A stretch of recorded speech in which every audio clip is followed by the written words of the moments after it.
자, 새누리당 내부 얘기를 좀 알아보겠습니다. 비박계가 돌아선 것 같습니다. 일단 4월에 대통령이 퇴진한다면 탄핵 철회하겠다고 얘기했습니다.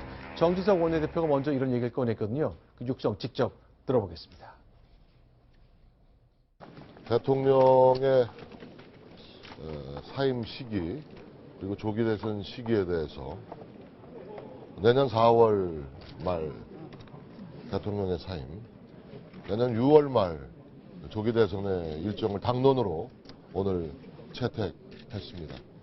야당과의 협상에 임해서 꼭 당론이 관철될 수 있도록 최선의 노력을 다하겠습니다. 야당에서는 협상을 하지 않겠다는 입장을 어제 밝혔는데 어떻게 보세요? 그렇지 않을 겁니다. 박상우 국장, 그러면 이제 이 얘기대로라면은 탄핵 안 하겠다는 뜻입니까? 아니 그 새누리당은 네. 당 차원에서 네.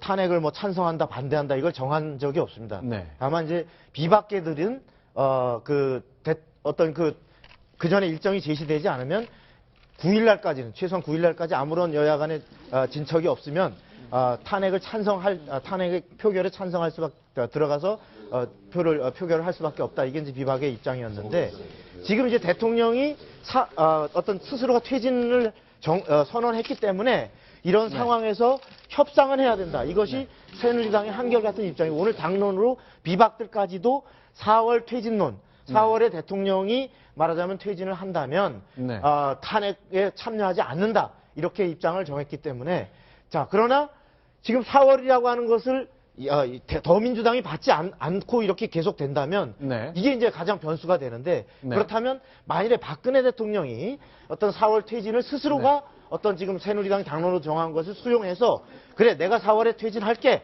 라고 하면 탄핵에 참여하지 않겠다 이런 것인데 그러나 청와대는 지금 4월에 이렇게 선언하겠다 말겠다 우리 지금 청와대로서 얘기할 게 아니라 국회가 여야가 뜻을 모아오면 그에 대해서 수용하겠다 이런 입장입니다 현재.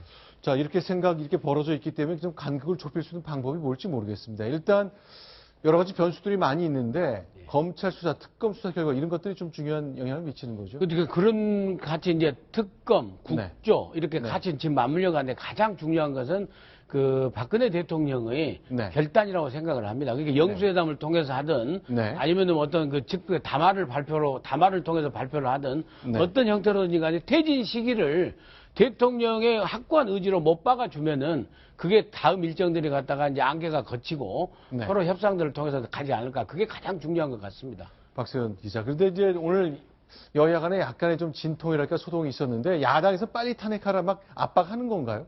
네, 그렇습니다. 그런 압박의 수단이었던 것 같은데요. 표창원 의원이 어제 자신의 SNS에 이런 글을 올렸습니다. 그러니까 의원들 300명을 대상으로 자, 지금 현재 탄핵안에 찬성하는 의원은 174명이고 반대하는 의원은 16명입니다. 이정이 110명이고 계속 업데이트 될 겁니다. 라고 하면서요. 실명을 다 박아서 올렸습니다. 의원들을 다 분류를 해서 올려놓은 거죠. 네. 실제 오늘 저 안전행정위원회에서요. 이제 표창원 의원과 여러 그 여야 의원들이 만났는데 이 문제 때문에 약간 옥신각신한 게 있잖아요. 실제 그럼 그 음성을 좀 들어보겠습니다.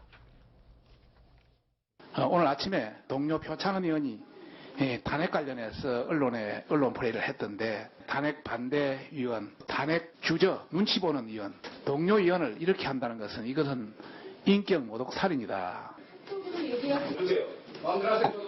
그러니까 할 짓을 해야지 말이야. 뭐? 장재원 왜 표창원? 이러봐. 할 짓? 아니 자 의원님 장인빈 이러면 안 돼. 그래 그러면 안 되지. 경찰이야? 태연이 뭐 수사가 야 국회의원 품위 지켜. 국회의원 품위 지켜. 와 새누리당 의원님도 좀 들고 가시지. 왜 나가시오? 아니 왜 그렇게 오버하시는 거예요 도대체? 들고 가시지 들고. 네, 지금 화면을 보시면 거의 의원들이 만류를 했으니까 망정이지 아니면 거의 반말에 거의 몸싸움까지 날 뻔했던 상황이었습니다. 아주 뒷발의 위기였는데 이리 와봐 뭐 하면서 서로 반말을 하고 이런 상황이어서 보기에 굉장히 안 좋았던 그런 일이 벌어졌습니다.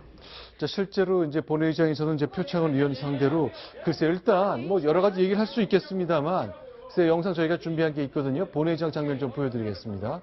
이건 무슨 장면인가요? 네, 지금 오후에 있었던 본회의에서 지금 새누리당 의원들이 표창원 의원을 찾아가서 항의를 하는 모습입니다. 지금 보시면 이철우 의원, 이은재 의원 등등이 보이는데요. 지금 네. 이 의원들이 여기에서 아니 탄핵 찬반 물어보지도 않고 함부로 올리냐, 물어봤냐 나한테 이러면서 막 얘기를 했고요. 아 지금 표 의원 덕분에 우리 새벽 3시까지 잠도 못 잤다 이러면서 핸드폰을 막 들어보이기도 하고 그러니까 표창원 의원이 굉장히 좀 괴면적인 듯이 웃기도 하고요. 지금 정진석 원내대표도 지금 표 의원한테 강력하게 하게하는 모습입니다. 네. 예, 제가 보기에는 제가 어느 당 편을 듣는 게 아니라요. 네. 표창원 의원이 저는 아주 부적절하다고 봅니다. 네. 국회의원들은요, 그 판사들과 마찬가지입니다. 다 되도록 다 개별이 헌법기관입니다. 네. 그 예를 들면은요, 헌법재판관 9명이 네. 이번에 탄핵을 할 것인가 말 것인가를 미리 밝혀야 됩니까? 어느 재판관이 여론을 갖다가 의식해서 얘기를 하면은 네. 그건 정말 있을 수 없는 일이고요. 300명 국회의원 개인을 헌법기관으로 굉장히 모독하는 일이고 네. 여론몰이에 힘입어가지고 아주 낙인 찍기에 전형적인 그런 행태로서 국회의원으로서는 아주 부적절하다. 네. 그러니까 어느 당의 정당의 편을 듣는 게 아니라 네. 헌법기관이 국회의원으로서 서로 예의도 아니고 실질적으로도 어느 측면에서 보면은요. 다른 국회의원들이 그 실정법상의 어떤 문제를 들고 나오면은 실정법상의 논란이 될 수도 있는 그런 상황이 아닌가 저는 네. 그렇게 봅니다. 뭐 국회의원들의 어떤 그 개인적인 그 휴대전화로 새벽까지 뭐 연락이 오고 전화가 오고 항의 문자가 와서 그렇게 좀 고통스러웠다라는 점에 네. 대한 그런 그 사실 전달을 하고 항의를 하는 것 같은데요. 지금 명삼 원장님 말씀 저도 잘 들었고 또 다른 측면에서 보자면은 사실은 또 국회의원으로서 이 탄핵이 굉장히 중요한 문제인데 네. 여기에 대해서 이 의원은 탄핵에 찬성하고 이 의원은 또 반대한다라는 점을 정보를 알려주는 것도 또 소송에 또 의미는 있을 것 같습니다. 왜냐하면 이제 그 결국은 이게 그 만약에 탄핵을 반대하는 의원이라고 한다면 네. 한번 떳떳하게 반대할 수 있는 거거든요. 자신이 또 탄핵에 반대한다는 점이 드러난다고 해가지고 전혀 거릴 게 없는 거고 오히려 자신의 정치적인 결정, 자신의 전체적인 그런 입지에 대해서 현재 취하고 있는 그런 그 태도에 대해서 널리 알려지는 게 왜 부끄러운지 모르겠습니다. 굉장히 자랑스러운 일이 아닌가 싶습니다.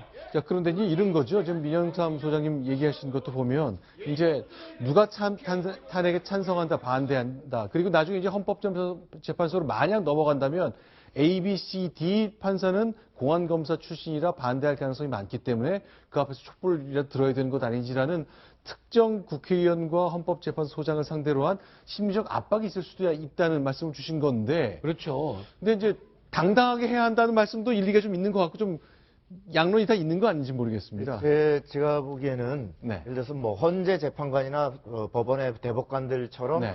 어떤 사법적인 판단을 하는 데 대해서 사전에 공개하는 것과는 좀 차원이 다른 정치인들이니까 네. 그 정도에 대한 어떤 엄밀한 그 뭐 사전에 어떤 보안이나 이런 부분에 해당하지는 않겠지만 네. 네. 지금 아까 저는 민영삼 소장님 말씀하신 대로 네. 이 개개가 헌법기관인 국회의원이 탄핵에 찬성할 것인가 말 것인가는 심지어 그 탄핵 상황이 어떤 상황이냐 되느냐에 따라서도 바뀔 수도 있는 겁니다. 네. 그 상황에서 그 헌법기관으로서 고도의 법적 정치적 판단을 내려서 심지어 표결에 찬성할 것이냐, 참여할 것이냐, 또 네. 참여해서 찬성표를 던질 것이냐 여부가 모든 자신의 정치적 판단을 걸고 이루어지는 행위인데 그것을 아직 탄핵이 지금 날짜 언제 할지도 알 수 없는 이런 상황에서 네. 이 사람은 탄핵 찬성 의원, 반대 의원을 낙인을 찍어서 여론몰이식으로 한다는 것은 그 의원의 고유한 말하자면 표결 행사를 오히려 방해하는 네. 이런 것이기 때문에 저는 헌정 차원에서는 굉장히 바람직하지 못한 그렇죠.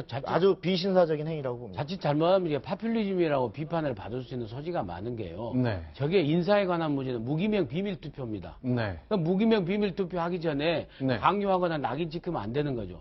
자, 예를 들면 2004년도에 노무현 대통령 탄핵 결과가 네. 지금 누가 어떻게 탄핵을 찬성했는지 반대했는지 나와 있습니까? 아무도 모르는 별로는 거죠. 모릅니다. 네. 정당에서 그렇게 했을 따름이고 전체적인 숫자만 나오는 거죠. 네. 그래서 표창원 의원이 근본적인 국회의원으로서의 그 어떤 그 상대방 의원들의 개별 의원들에 대한 네. 헌법기관에 대한 어떤 그 존중심이나 법적인 문제를 다시 한번 좀 살펴봤으면 좋겠습니다. 제 개인적인 의견입니다. 네, 어쨌건 지금 소소 변호사님 말씀하신 것처럼 어쨌건 시간이 지나서 만약에 탄핵으로 결정이 된다면 사실은 하나하나가 헌법기관이니까 당당하게 어느 순간에는 다 발견할 때가 온 것이고 누군가 그걸 이제 취합해서 만든들 뭐 별 지장이 없을 때가 오는 시점이 와야 될 것 같습니다. 다만 그때까지 네. 시간이 좀 필요한 것 같습니다. 지금 이제 그 말씀 관련해서 사실 더민주당 쪽에서는 네. 그래서 탄핵의 경우는 누구의 이렇게 예를 들어서 찬성을 했는지 반대했는지 오히려 공개하도록 하자라는 법안까지도 뭐 이렇게 내겠다라는 이런 의원도 있습니다만 네네. 아까 얘기했듯이 인사에 관한 사항은 무기명 비밀 투표를 하는 이유가 여러 가지의 본인의 고려가 있을 수 있고 또 그걸 공개할 경우에 오히려 여러 군데 이쪽 저쪽에서 압력을 받을 수 있기 때문에 소신 있게 인사에 관한 사항을 어떤 무기명 비밀 투표로 하라고 정해놓은 취지가 있거든요. 그런 면에서 보면 저런 공개는 우리가 좀 여러 가지 논란이 있을 것 같습니다. 알겠습니다. 자, 이번엔 9번째 소식 넘어가겠습니다. 돌아온 한 검사에 대한 얘기 소개해드리겠습니다.